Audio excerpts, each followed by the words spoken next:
Hola, buenas tardes. ¿Cómo estás? Vale, vamos a activarte el sonido para acceder. Y Jerónimo Tristante está también aquí ya.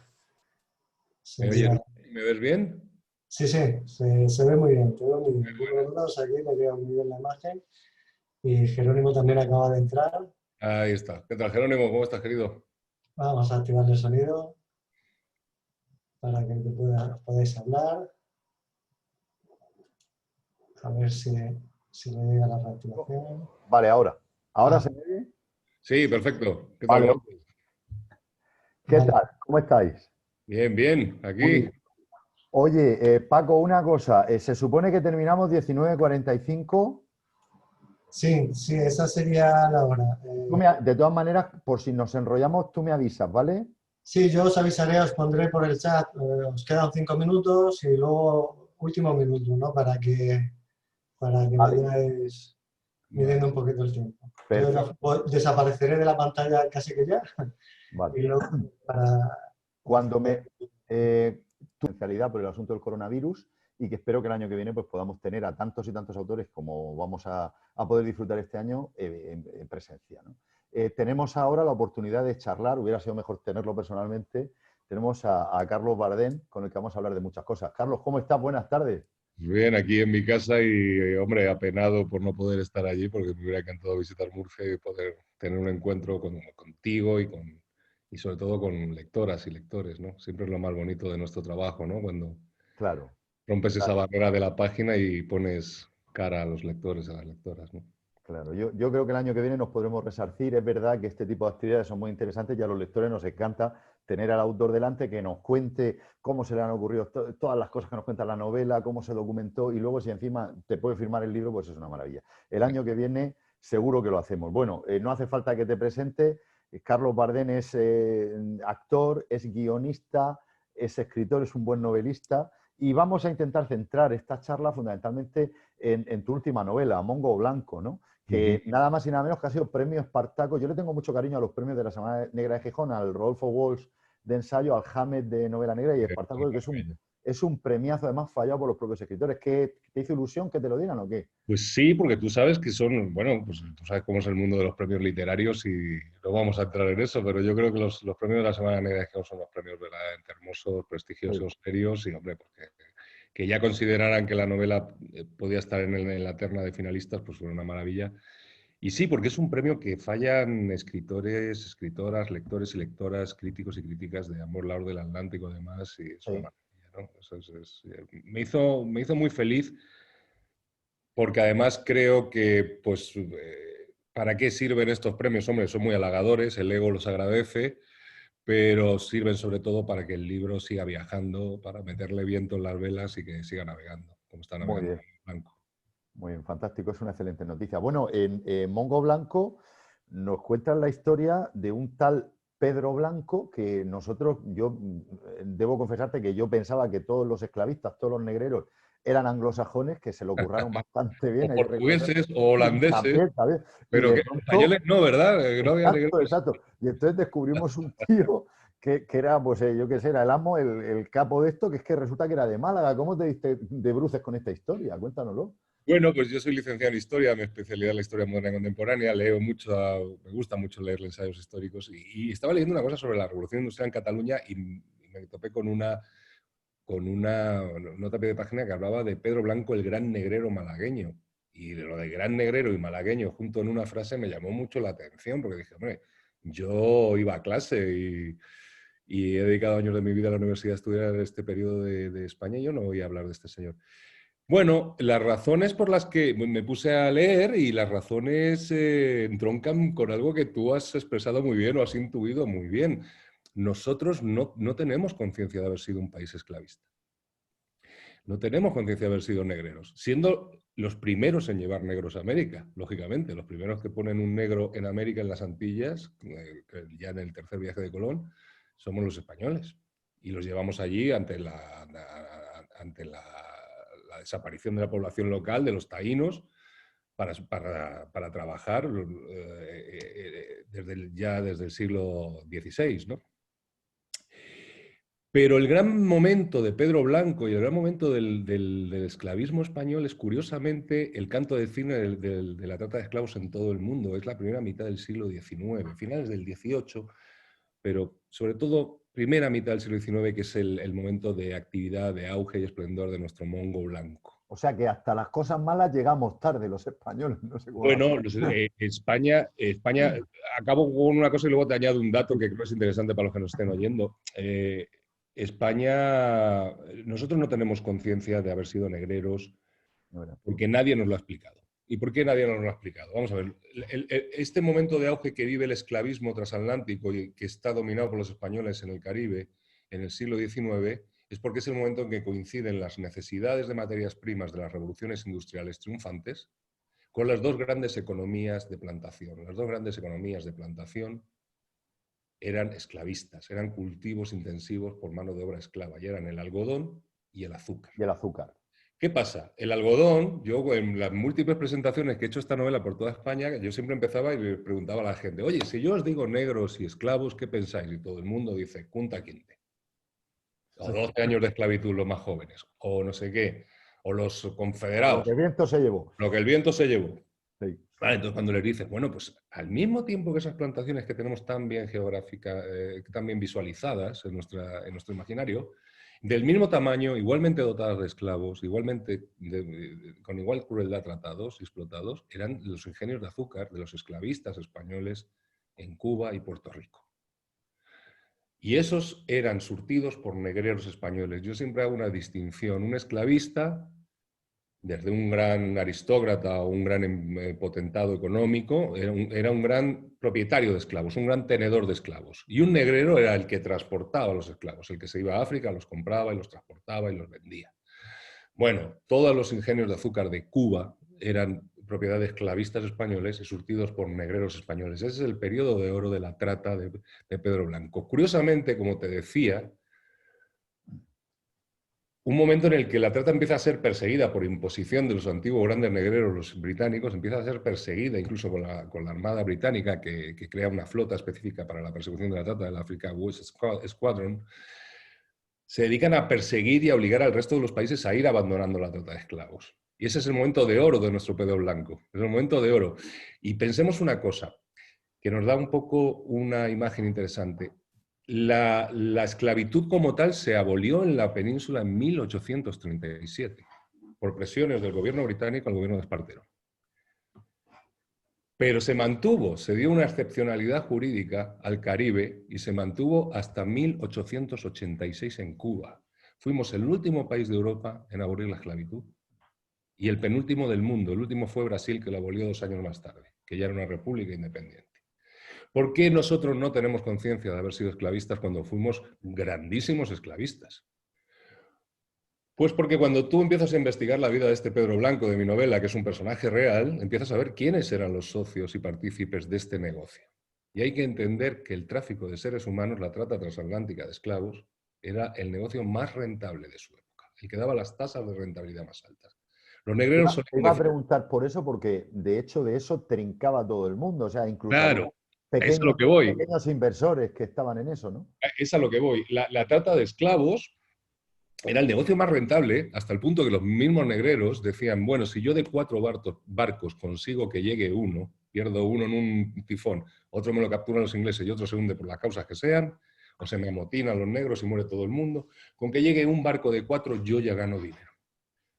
Esta gente compraba un ser humano en África por alrededor de unos $20, que solían ser en mercancías, nunca en cash, nunca en oro o en plata, Y si lo ponían al otro lado del Atlántico, en las bóvedas de Cartagena de Indias, o en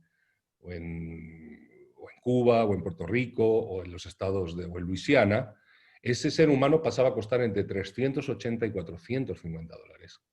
Es una rentabilidad Rentabilidad muy alta. muy cercana al negocio de la droga. ¿Por qué nosotros no sabemos nada de esta actividad? Pues porque este hombre, Pedro Blanco, que insisto, existió y fue un personaje, el personaje real ya era apasionante. Yo he cargado las manos literariamente para darle otros aspectos que creo que lo enriquecen como personaje literario, pero el personaje histórico es muy fascinante también. Bueno, este hombre que amasó una enorme fortuna, este hombre tuvo socios. Los socios en su negocio, que su negocio, no olvidemos, era la atrocidad de la esclavitud, eran de arriba hasta abajo. La reina regente María Cristina de Borbón, que era la mayor propietaria de esclavos de la isla de Cuba, con el ingenio Santa Susana. El primado de España, señor arzobispo de Toledo, que ponía partes de las rentas del arzobispado en las expediciones de los negreros como Pedro Blanco, con el argumento de que, bueno, esos pobres negros, por mal que vivieran en Cuba como esclavos, al menos estarían bautizados y eso siempre sería mejor que vivieran paganos en sus junglas. Toda clase de aristócratas, potentados y tal. Las diputaciones provinciales, pero diputaciones provinciales que nunca asociaríamos con el negocio de la trata transatlántica, o sea, la diputación provincial de, no sé, de Alicante, o de la que fuera, Murcia seguramente, todas participaban. Todas ponían dinero en esto porque era lo que devolvía más retorno, era el gran negocio. Entonces, cuando yo descubro todo este panorama, y creo que con esto he contestado por qué no nos han explicado nunca que éramos negreros, por qué no nos han explicado, porque en el Congreso de nuestro país, en el IBEX 35, se sientan muchos bisnietos de estos señores. Y porque, resumiendo, y esto lo podemos discutir si quieres, yo soy de la teoría que las grandes fortunas de este país, muchas de las grandes fortunas de este país, muchas de sus instituciones, muchos de sus títulos nobiliarios, tienen origen en dos cataclismos históricos y morales: la trata de esclavos y el franquismo. Y dentro del franquismo, eso sería un tema para una larga charla, la trata de esclavos dentro del franquismo. Sí, ahí también hay tema, por ejemplo, con el tema de la mano de obra reclusa en el Valle de los Caídos o en muchos tajos que había de muchas de empresas. empresas y empresarios que luego han sido famosos por hacer puestos deportivos en la Costa del Sol y cosas así. Nos sorprendería, a veces la gente se escandaliza cuando ves que Schindler y tal a veces tuvo su más y sus menos, o Siemens, ya hay empresas alemanas que venían de la época de los nazis, pero si analizáramos muchas grandes fortunas en España, de donde vienen, nos quedaríamos muertos, es verdad. Pues vienen de ahí. Y entonces, por eso hay que pensar, simplificando un poco, que las élites han determinado durante siglos quién gobierna en este país, y los gobiernos determinan lo que los niños estudiamos en el colegio. Por eso nunca nos han explicado esto, porque supongo que no es de agrado explicar que Eugeni Güell, el padre de Joan Güell, el mecenas de Gaudí, era un negrero, que el Eixample de Barcelona se crea como inversión en bienes inmuebles del dinero de la trata cubana. Pero como esto, tantísimas otras cosas, no solo hay que centrarnos en Cataluña, esto fue una cosa que permeó todas las relaciones políticas y sociales a ambos lados del Atlántico y en toda la península. El famoso Antonio López, marqués de Comillas, que tiene su capricho maravilloso, bueno, pues este señor, que fue grande de España, este señor era un negrero y un esclavista. Hay una puntualización que quería yo hacerte, que nosotros, como gente que somos del siglo XXI y que vivimos en una sociedad democrática, etcétera, somos muy duros con esta gente de esta época, incluso con pequeños inversores que había, que a lo mejor eran pequeños comerciantes y tal, que metían un dinerico en estas empresas de trata de seres humanos. Pero es verdad que esta gente, como tú apuntas, no percibían la esclavitud como algo malo, porque es algo que nos ha acompañado desde la noche de los tiempos. Ya en Roma había esclavos, en la Edad Media había esclavos, es algo Claro, que ha estado, e incluso ahora vamos a hablar de eso también, medio sigue ahí en marcha, ¿no? Sí, sí. No, pero esa es una cosa que me vino de añadido. O sea, yo llegué, me pongo a investigar a Pedro Blanco y me encuentro esta nómina de grandes nombres, de grandes fortunas, pero Y encuentro un paisaje que me permite reflexionar. Mongo Blanco, las etiquetas yo creo que se ponen a los libros para, más que nada por los editores y los libreros, porque ayuda a Exacto, catalogarlas exacto, para venderlas. Pero bueno, exacto. creo que Mongo Blanco es una novela que es de aventuras, que es histórica y que es muy literaria y que transita como tal grandes temas de la literatura. Entonces, yo creo que todos los que escribimos, escribimos para intentar comprender algo.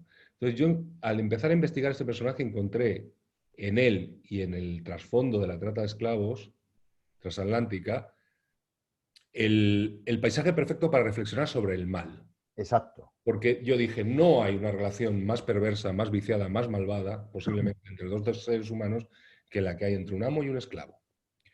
Pero de añadido a esto, me topé con otra cosa que me resultó todavía más fascinante, porque es un concepto que yo creo que tenemos que estar siempre, tenerlo siempre presente, tenerlo siempre esa bombilla, esa alerta encendida, que es no ser partícipes de la banalidad del mal, no ser cómplices de atrocidades. Porque como tú muy bien dices, existían los grandes monstruos, por supuesto, como Pedro Blanco. Pedro Blanco no inventa la trata, es la trata la que inventa un monstruo como Pedro Blanco. Y existían los grandes esclavistas, pero el esclavismo era el sistema económico, el sistema social, y por tanto generó una ideología para sustentarse. En el esclavismo participaba todo el mundo, como te he dicho, los grandes títulos, los grandes nombres, pero también el artesano, el que tenía una tienda de abarrotes, la costurera que le había ido bien cosiendo para unas casas de unos nobles, ellos tenían sus pesitos ahorrados y decían, ¿dónde pongo yo estos pesitos que me den más retorno? Pues en una expedición negrera. Las expediciones negreras están muy documentadas y se sabe que más o menos la mitad la financiaban grandes esclavistas, pero la otra mitad se hacía con venta de participaciones de la gente del común, de gente como nosotros. Si nosotros hubiéramos vivido en La Habana en 1837 o en 1826, hubiéramos sido negreros o esclavistas de alguna manera, Sí. ya sea teniendo directamente esclavos o ya sea participando en una actividad económica, porque todas las actividades económicas involucraban la mano de obra esclava. Entonces, ahí te encuentras con el gran tema de la banalidad del mal, de decir, no se puede sostener una atrocidad contra millones de personas en el tiempo sin la participación cómplice, consciente o inconsciente, de otros millones de personas, entre comillas, normales. Esa es la banalidad del Sí, mal. esto, mira, el ejemplo arquetípico de esto es la Alemania nazi. O sea, la Alemania nazi que dice, no, es que esto no nos enterábamos de qué estaba pasando. Fue Hitler y Himmler. No, No, no, pero no. Ahí hay millones de personas que le viene cojonudo que el negocio de mi vecino judío lo desmonten porque me quedo su piso, me quedo los pianos que vende. Claro. exactamente, pero en el caso de la trata es que ni siquiera podían decir que... Es que no... o sea, no estaba ni mal vista. O sea, Claro, claro, en claro, la novela exacto, yo detallo cosas curiosas exacto. que nos dan esta, esta situación. El diario de avisos de La Habana, que era el periódico más importante de la época en Cuba, tenía una sección fija de intercambio de cosas, de bienes muebles. Un bien mueble es un bien que se puede mover, frente al bien inmueble que no se puede mover. Bueno, bienes muebles, cosas que yo tengo cosas y quiero cambiar cosas. Entonces yo, por otras cosas, entonces yo reproduzco anuncios de este tipo. Cambio cocinera de raza Wolof, esclava sin tacha. Las tachas de los esclavos eran tres: ser ladrón, ser vago y ser borracho. Pues esclava sin tacha, cocinera, pon una mesa, camilla y un juego de 6 sillas. O cambio dos granaderos negros, los granaderos eran los negros grandes, fuertes, los buenos para el machete, buenos para la zafra. Cambio dos negros granaderos, lucumíes, Sí. por un asno y dos cerdos. Esto dicho así, si nos paramos un momento a pensarlo, es decir, esta señora que cocina en mi casa, yo la voy a cambiar por unas sillas, porque es mía. Es que eso es la esclavitud. Entonces, a mí me interesaba mucho y creo que una de las... Perdona que te Sí, interrumpa. Y los hijos de mi negra, como el que tiene cachorritos tu perro, se los quito se los y quito, los vendo, hago con ellos lo que quiera. O sea, que está los bien. niños los apartaban en cuanto se destetaban, Sí. cuando los destetaban, los apartaban y los criaban en barracones y los separaban de las familias. Vamos a ver, esto tiene que ver con una cosa que a mí me ha pasado mucho con esta novela y que me parece que le da que le da un valor. Esta novela, la edición de Plaza y Janés, va por la 6ª edición en España, ahora entraremos en breve en la 7ª, creo, Muy Premio bien. Espartaco, pero además ahora estoy muy feliz porque la ha lanzado en toda Latinoamérica Fondo de Cultura Económica. Entonces, revisar la edición de Fondo de Cultura, volví a leer la novela, volví a leer Mongo Blanco y dije, oye, pues me gusta mi novela, me parece que sí que es una muy buena novela cuando la volví a leer. Pero además la leí con todo el ruido de fondo del tema del Black Lives Matter, de las protestas antirracistas, del derribo de estatuas. Y me di cuenta, claro, las novelas cambian porque cambia quien las lee. Que si yo bien había escrito la novela con estas motivaciones que te había dicho, de repente al leerla ahora me di cuenta de lo pertinente que es, porque esta banalidad del mal, esta participación de toda una sociedad en la trata de esclavos, necesitaba un sustento ideológico. Una de las razones, una de las originalidades, y creo que es una de las razones que está haciendo que la novela sorprenda y funcione tan bien, es que esta novela está contada desde el negrero. Es el negrero, y el negrero no es ningún idiota, es un tipo muy inteligente, es un tío que te va a interpelar. A mí me pasa mucho y me hace muy feliz que me escribe gente y me dice, demonios, he tenido que sacudir la cabeza porque este tipo me estaba convenciendo. Estaba convenciendo, Claro, claro. o sea, estos tipos tenían una ideología, tenían un sistema que les nutría de razones para hacer lo que hacían, para justificar lo que hacían. Aunque ellos intuyeran que algo estaba mal siempre en eso, por eso recurrían a eufemismos.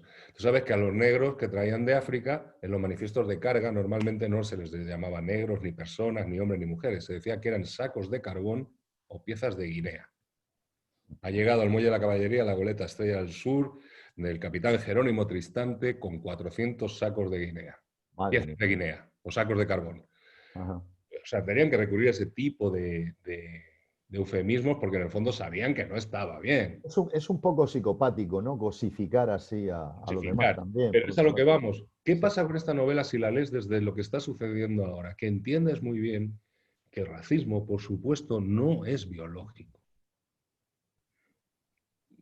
Tú no naces siendo racista. A ti te hacen racista. Te convierten en racista. Quería hacerte una pregunta con respecto a esto, porque el tema que tratas en tu novela es verdad. Siempre dicen, es que la historia es circular, ¿no? La historia no es circular, la historia está aquí con nosotros. Entonces, cuando tú hablas con gente sobre el tema de los disturbios raciales en Estados Unidos y las grandes bolsas de marginación de población negra, y tú lo ligas con el tema del esclavismo, te dicen, pero eso es de hace 300 años y tal. Yo te quería preguntar una cosa que tú controlas mucho, y es que yo me descubrí, documentándome para la novela de Víctor Ros en Oviedo sobre cómo eran las condiciones de los mineros, o documentándome para la novela de Víctor Ros en La Habana, en la que me pilla el fin del esclavismo, cómo resulta que la abolición redunda en un empeoramiento de las condiciones de vida de esta pobre gente, que eso engarza con lo de Estados Unidos. Explícanos qué pasó con eso. Sí, pero... Porque es perverso. Sí, es muy perverso. Es que vamos a ver, como te estaba diciendo, nadie nace racista, nosotros nos hacen racistas. Es un constructo ideológico que se origina para justificar algo. Cualquier racismo, ya sea contra negros, contra indios, contra asiáticos, contra amarillos, cobrizos, marrones, negros, no es más que crear una situación que justifique la explotación de unos, de una etnia por otra. Normalmente de una etnia de color por una etnia por los blancos. Y para justificar eso y hacerlo florecer y que eso se extienda como una práctica aceptable para toda la sociedad, como pasó en el caso de la trata transatlántica, se difunde, se empiezan a crear estas teorías, algunas son muy burdas, otras son bastante inteligentes, que empiezan a cosificar, a animalizar al que tiene otro color. A decir, bueno, que es una cosa que, vamos a ver, primero lo deshumanizas, luego lo explotas. Y para deshumanizarlo lo tienes que aparejar como un animal o como una cosa. Los negros no tienen alma, los negros son tontos, los negros no pueden prosperar, los negros transmiten enfermedades, los negros no sé qué. Una vez que tú has instalado ese constructo para engrasar los mecanismos de una sociedad esclavista, aunque desaparezca esa sociedad esclavista, cuestan generaciones. Y hace falta una firme voluntad para desarraigar eso. Claro, dices, Es que todos los negros son, en el caso de Estados Unidos, los negros no valen para nada, los negros No estudian. no estudian, los negros son más tontos, los negros son focos de enfermedades. Dicen, bueno, vamos a ver, hasta hace nada un negro no podía estudiar en una buena universidad en Estados Unidos. Si le condenas a vivir guetificado y a tener unas condiciones laborales de absoluta precariedad, es muy difícil que prospere. Todo esto tiene que ver con esta gran mentira neoliberal de la meritocracia. Y de que en el fondo es una manera de esconder algo que desgraciadamente, y ahora no hablemos de negros de América, hablemos de nuestra gente, Sí. pasa en nuestro país, que es la aporofobia, es la criminalización y el odio al pobre. Lo estamos viendo ahora, ¿no? Con la proliferación del coronavirus en los barrios más... Claro, es decir, el que no triunfa en la vida es porque es tonto o porque es gandul. Sí. porque no señor, si usted nace en una casa y ya por herencia su papá le lega una empresa y usted solo tiene que ir a una facultad a estudiar ADE, donde además, como es de pago, le van a aprobar el Te ADE, regalan el título. te regalan el título y usted ya nace de pie, pues es muy fácil que si luego usted tiene dos dedos de frente, prospere mucho. Si su padre es un desempleado, su madre es una señora que friega escaleras, le ponen cada vez más difícil el acceso a una educación de calidad pública, no sé qué, es muy difícil que usted salga del hoyo. Bueno, todos estos discursos que son perfectamente trasladables, por eso te decía que leer Mongo Blanco nos puede dar muchas claves para nuestro día a día. Sí. Yo creo, esto es un inciso, no tiene mucho que ver con Mongo Blanco, pero sí creo que es un tema interesante para hablar. Esto que ha pasado con el COVID es una bofetada brutal en todas las mentiras que nos han estado vendiendo como paradigmas sociales deseables durante décadas. Desde que triunfó, desgraciadamente, hace mucho, la última revolución planetaria que triunfó, que fue la neoliberal. Efectivamente, se nos están viendo todas las costuras. Todas las costuras, lo está reventando. Es una crítica feroz.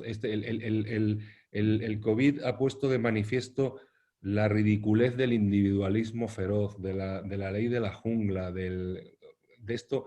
Esto nos ha dicho que como especie o salimos todos juntos y remamos todos juntos y en la misma dirección o no saldremos de esto nunca. Yo creo, Carlos, que la población está empezando a darse un poco cuenta de esto, pues mira, perdona el apunte, pero yo ayer, como yo estoy muy metido en el mundo docente y tal, ayer, por ejemplo, vemos que hay un positivo en el Ayuntamiento de Mazarrón y cierran todo el edificio. En mi instituto hay un positivo en un aula de 15 chicos y no mandan a los 14 a confinamiento, eso que tampoco es tanto, que se están 10 días en tu casa. Sí. Entonces, tenemos ahí una oligarquía dirigente que ellos están muy protegidos, pero luego la carne de cañón pues está... Pero bueno, pues eso es. Pero entonces veamos dónde se origina la carne de cañón y esto tiene que ver con lo que me has preguntado hace un rato. Vamos a ver, la esclavitud ha existido en todas las culturas de la humanidad. Correcto. Siempre. Y siempre ha habido abolicionistas. Había esclavitud en Atenas y había gente que hablaba contra la esclavitud en Atenas. Había esclavitud. Los mismos africanos, culturalmente, todas las culturas africanas son esclavistas. Sus cantos y sus tradiciones hablan de esclavizar a la tribu vencida vecina. Lo que pasa es que, por ejemplo, en África, el problema de los africanos no era esta esclavitud más o menos, digamos, homoestática, que no alteraba el funcionamiento económico y demográfico de una gran región, que podía equipararse a lo que era la esclavitud por deudas en Europa durante el medievo o lo que fuera. Era, bueno, una esclavitud sostenible, digamos, aunque sea un concepto paradójico y que suene un poco chirriante. El problema de estas pobres gentes fue en el momento en el que triunfa la globalización capitalista. Triunfa la revolución industrial, la fábrica de manufacturas, el comercio global, y entonces, en una primera etapa, necesita de una ingente cantidad de mano de obra esclava. Perfecciona el sistema esclavista. Pero curiosamente, y esa es la época de mi Pedro Blanco, es también el momento, esta parte de la primera mitad del siglo XIX, es la parte en que los ingleses, los primeros grandes capitalistas, luego les siguen, y por este orden, los franceses y los norteamericanos, se ponen a perseguir la trata de esclavos, pero con saña, y a obligar al resto de los países a abandonarla. ¿Y por qué? Yo lo explico en mi novela de la siguiente manera. Un negrero le dice a otro, los ingleses son el futuro, tenemos que aprender de ellos. ¿Por qué? ¿Qué pasa? Dice, los ingleses ya han descubierto que el esclavo es ineficiente. El esclavo no es un agente económico eficiente para este nuevo mundo. ¿Por qué? Porque el esclavo no compra. Te cuesta dinero. No, pero no mantenerlo. Claro. Es que no consume, un esclavo Sí, no es no, cliente. claro, claro. De los cafitos, de los tenedores de Sheffield, de las telas de algodón vasto de no sé dónde, un esclavo, ¿qué puede comprar un esclavo? Un esclavo no puede comprar nada. Hay que convertirlo en consumidor. Claro, entonces los esclavistas se dan cuenta de que cuando tú eres dueño de un esclavo, eres dueño de su fuerza de trabajo, pero también de su miseria. Tiene que ver con lo que hemos contado antes del anuncio. Eran cosas que te pertenecían. El cuidado con que tú trataras a tus cosas, pues ya sabemos que hay gente que le duran más las cosas que a otros.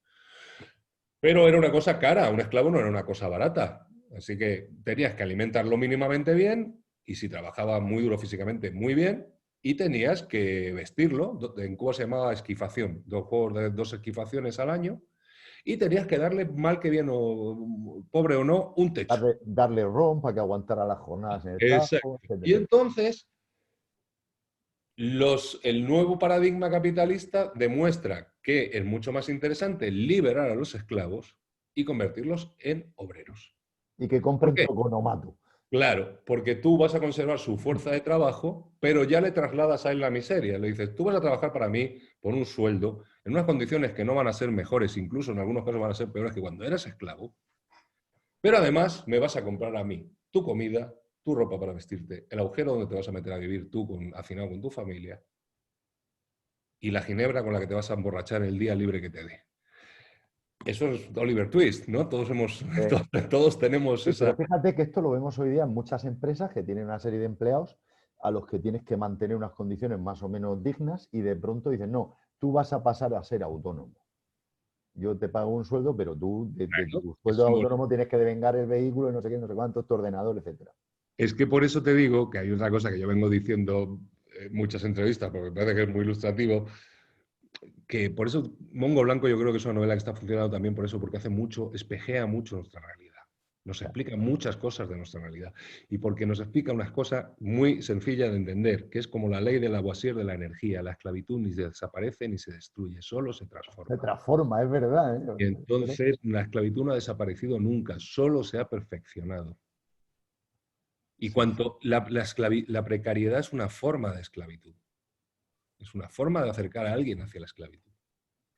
Este fenómeno que tenemos en nuestros países, desgraciadamente, de gente que trabaja y trabaja y trabaja y encadena un contrato de basura con otro y un sueldo de mierda con otro y nunca acaba de salir del hoyo, eso es una forma de esclavitud.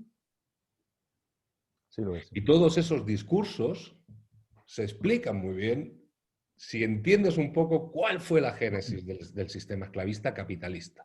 No de la esclavitud en la Atenas de Pericles, o en la Roma imperial, o en la China de los Ming, no, la que nos atañe, la del siglo XVIII, siglo XIX, que es la que conforma nuestra realidad actual.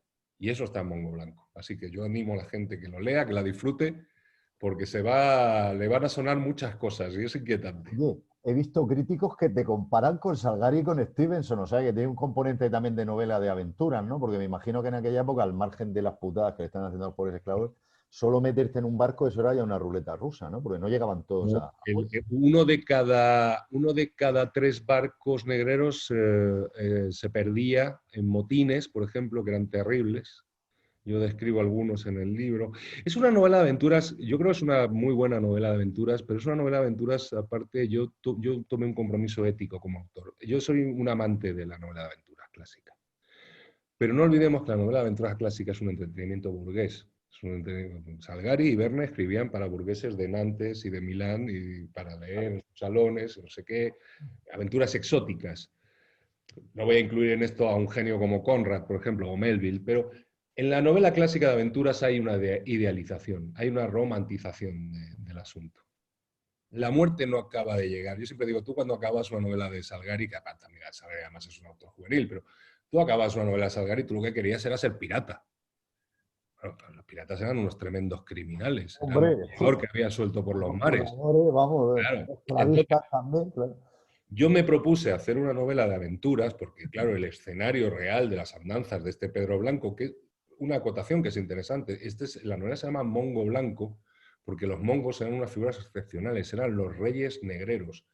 Los reyes negreros eran tipos, hubo 3, el mongo John Ormond, mulato de marino inglés y africana, el mongo Chachada Sousa, que fue mulato de brasileño y africana, y nuestro Pedro Blanco, malagueño del Perchel, que aprendió con los otros dos y acabó desplazándolos y destruyéndolos. Los mongos eran los reyes esclavistas. El mongo, en la jerga del África Occidental, en la jerga de la trata, es el rey. Es un tipo que se va a África y monta un reino esclavista, con un reino en el caso de Pedro Blanco, fueron miles fue una extensión enorme en lo que ahora es Sierra Leona y Liberia, justo en la frontera de lo que sería Sierra Leona y Liberia.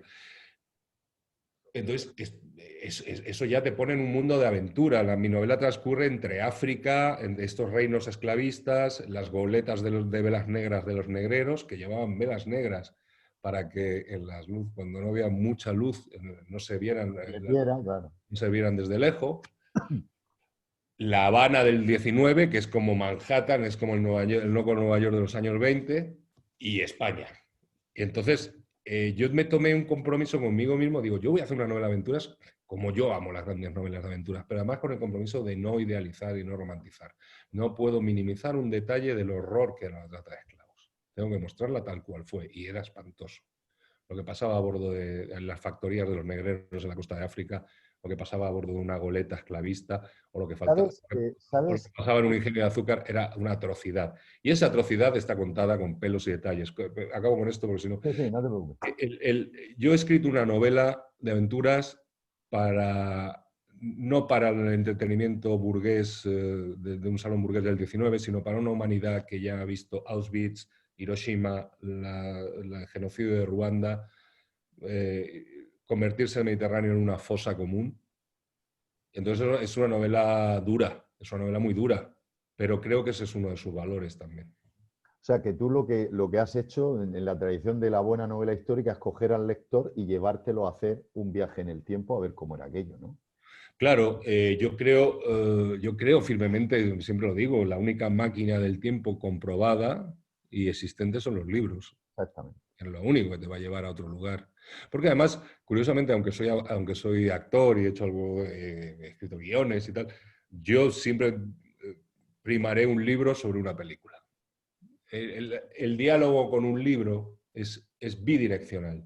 El libro te propone cosas y tú las creas en tu cabeza. Tú eres el director de producción, el realizador, haces el casting. Por más detalles que yo te dé o que tú le des, es el lector o la lectora el que va a crear la película de lo que está leyendo. Claro, y una cosa maravillosa de escribir es que tú estás escribiendo un libro y dices, y aparece un ovni y bajan 100.000 kilos de ovni.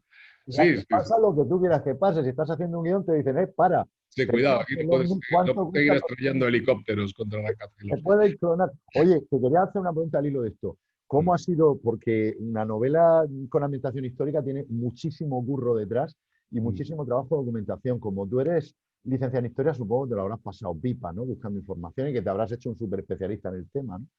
Bueno, me lo he pasado muy bien. Efectivamente, digamos que sé dónde buscar, pero eso me genera, en el pecado está la virtud, o en la virtud está el pecado. Te quiero decir que yo de repente me encontré con una pila de datos, de notas, de etnografía africana, navegación del 19, geografía, pesos y medidas,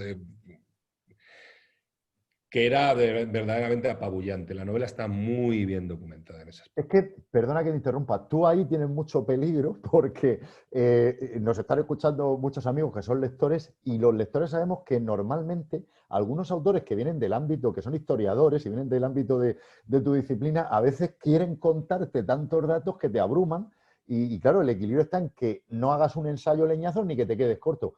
Yo creo que a ti te beneficia ahí el haber trabajado tanto en el audiovisual, que quizá eso te ayude a... Bueno, eso por narices me condiciona a la hora de crear personajes, por supuesto. Claro. Pero acabando con lo de yo lo que creo que encontré fue una muy buena manera de trasladar. Mi pregunta era cómo traslado todo esto al lector, a la lectora, sin convertir esto en un peñazo, en una monografía. Es una novela. La tienen que leer como una novela. Entonces encontré este diálogo entre el negrero loco, que está forzado por unas cosas que no revelaremos a recordar, y el tipo joven que por geografía vital y por edad ya no ha conocido la trata de esclavos, que es una especie de protopsiquiatra que intenta recuperar esa memoria fraccionada del negrero y esa ida y venida entre los recuerdos de él. Luego que Pedro Blanco esté loco, y esto es una opción mía, porque hay dos versiones de su muerte, una que murió en Génova arruinado y otra que murió en Barcelona loco. Yo literariamente dije loco de todas, porque eso me permite que él se convierta un poco en Sherezade de sí mismo, empieza a narrar su vida. También Mongo Blanco es una novela sobre un tema que está, de alguna manera está presente en todo lo que escribo, que es la construcción de la memoria. La construcción de la memoria siempre es mentirosa. Nada ha pasado como lo recordamos nunca. Entonces él siempre cuenta una versión de su vida a este médico que me permite, el médico es la lectora, es el lector, el médico le hace las preguntas, cómo lo hacíais, dónde lo hacíais, cómo nos volvíais locos. Es el artificio que me permite entablar un diálogo muy ágil donde se va desgranando esa información. Pero luego también, como Pedro Blanco está loco, hay una versión, su versión oficial, la versión que él quiere trasladar a ese médico y sus soliloquios, que son interesantes, donde él mismo se desdice y cuenta cosas que no cuenta, que no expresa por la boca. O sea que ahí ves la versión real de lo que pasó. Bueno, ahí ves un juego de versiones que creo que a la larga hacen una memoria, digamos, fractal, calidoscópica muy entretenida, donde tú puedes optar por creer o no la versión del negrero, pero para mí fue un ejercicio apasionante, y lo pasé muy bien.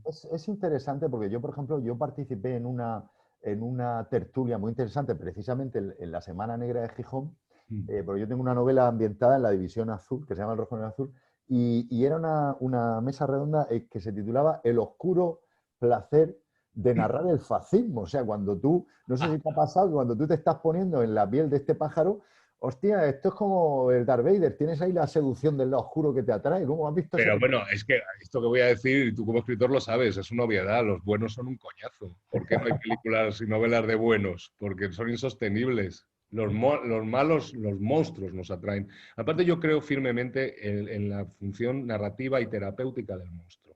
El monstruo tiene una función en cualquier narrativa, audiovisual o literaria, es espejearte. Es decirte, ojo, si en otras circunstancias, en otro tiempo, tú podrías haber sido yo. Es ponernos en alerta sobre ese monstruo que todos llevamos dentro, esa famosa butad de que todos llevamos dentro a Hitler y a Mozart. Nuestra vida debe ser sofocar nuestro Hitler y potenciar nuestro Mozart, ¿no?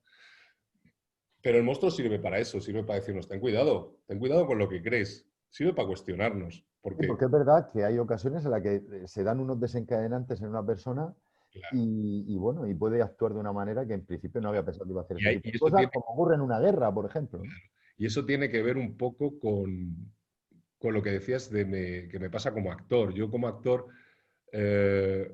suelo interpretar muchos tipos muy malvados por esta cara de animal que tengo. Entonces, pero yo soy una bellísima persona. Entonces yo lo que he aprendido es a no Eso juzgarlo. quiere decir que eres buen actor. Bueno, gracias por decirlo. Pero eso quiere decir que yo he aprendido que no hay que juzgarlos, no hay que juzgar a los personajes, hay que comprenderlos. Comprenderlos no es justificarlos. Para mí un viaje apasionante y que creo que está en la novela y que atrae mucho a la gente que la ha leído es meterte en la cabeza de un monstruo fascinante, de un tipo muy inteligente, de un tipo que va a cuestionar tus creencias en muchos casos para luego reafirmarlas, por supuesto. Pero que te va a poner ante preguntas incómodas, ¿no? Y dices, demonios, este tipo me está convenciendo. Creo que esa es la función narrativa del monstruo. Y creo que nosotros pertenecemos a una cosa que los guionistas hace tiempo bautizaron como la era, somos ciudadanos de la era HBO. Todo esto empezó con Tony Soprano, ¿no? Con Tony Soprano. Claro, o sea, nos gustan los tipos complejos, los tipos esquinados, los tipos que pueden, en los que conviven el rasgo de brutalidad más atroz con un rasgo de humanidad. Claro, pero yo ¿Y eso veía, por ejemplo, por qué? Porque eso es el ser humano. claro, yo veía médico de familia, que era una familia perfecta, el matrimonio a Claro, veces se daba un piquito y ves a Tony Soprano que va a llegar claro, a su hija a la universidad y estrangula a un tío y dices, coño, claro, esto claro. es más real, esto es más real. Y yo me creo, desgraciadamente, me creo mucho más que existen los Tony Sopranos que el de médico de familia. Además de verdad. Así De que, verdad. Oye, nos va quedando poco tiempo y te quería preguntar por una cosa, porque como yo soy muy seriófilo y tal, quería preguntarte cómo está afectando toda la movida esta del coronavirus, porque sabemos que a lo que son artes escénicas, es decir, con público, la eso música, lo el están teatro, machacando con los e aforos. incluso el cine esto te hunde, pero ¿Cómo está afectando al mundo de las series? Porque tú ahora estás participando en el rodaje, creo que del CID, o has participado, No, ¿no? bueno, yo esa serie ya la hemos terminado, la estamos Vale, vale. promocionando ahora. No, Vale. pero sí, sí, estoy participando en otras cosas. El mundo de las series, bueno, se vio en la cuarentena, en el confinamiento. Fue el gran boom. Curiosamente, fíjate, el otro día hablaba con una buena amiga librera, me decía, dice, a mí no me va peor ahora que antes del COVID con los libros. Se están vendiendo libros y se están Claro. consumiendo series. El problema de las artes escénicas es el aforo. Eso es una canallada lo que están haciendo, que dice, no, usted va al teatro, resulta que tiene que tener 2 metros con el de al lado, pero para ir en metro a ese teatro puede ir usted hacinado con 40. Y el problema que está pasando en los rodajes es, pues cuando de repente se detecta un positivo, hay unos protocolos que todo el mundo intenta llevar al máximo rigor, pero bueno, pues ya sabemos cómo es esto. Entonces ahí toca parar el rodaje, cuarentena de parte del equipo.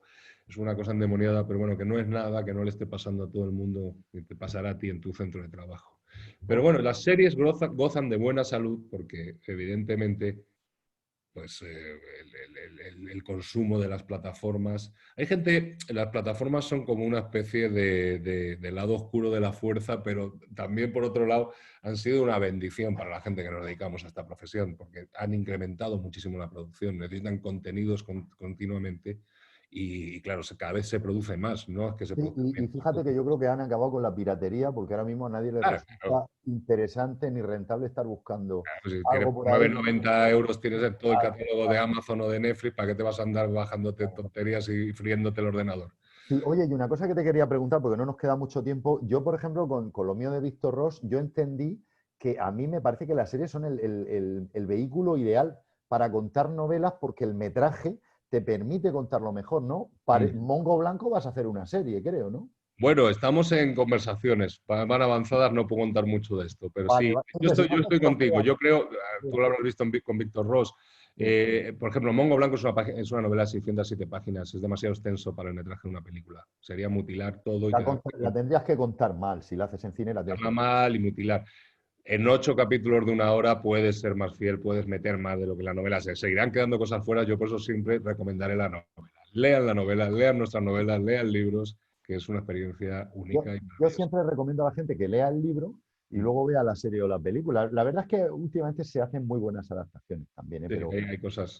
son de formas distintas de contar una historia. Una es en el Sí, papel y otra es en el pero audiovisual. lo que hay, todo lo que puedes poner en un libro nunca lo podrás poner Claro, el grado de inmersión que tú tienes en el libro es muy superior. Bueno, se nos ha hecho la hora ya, se me ha pasado rapidísimo. Pues sí, hombre, un gusto y queda pendiente esa cerveza en Murcia Claro, o en claro, Madrid claro, donde sea. o donde Bueno, sea. te despedimos ya, Carlos, y mandamos un saludo a todos nuestros amigos. Seguimos con la tercera Semana Internacional de las Letras. Ex Libris, ya sabéis que vais a tener un montón de actividades del 21 al 27 de septiembre y esto sigue y sigue. Carlos, un abrazo Pues un abrazo y un abrazo, perdón, a todos nuestros amigos. a todas y a todos los que estáis viendo esto y a lo que vais a ver todas estas charlas maravillosas que están programando. Así Muchas que nada, gracias. venga, a disfrutar y a leer.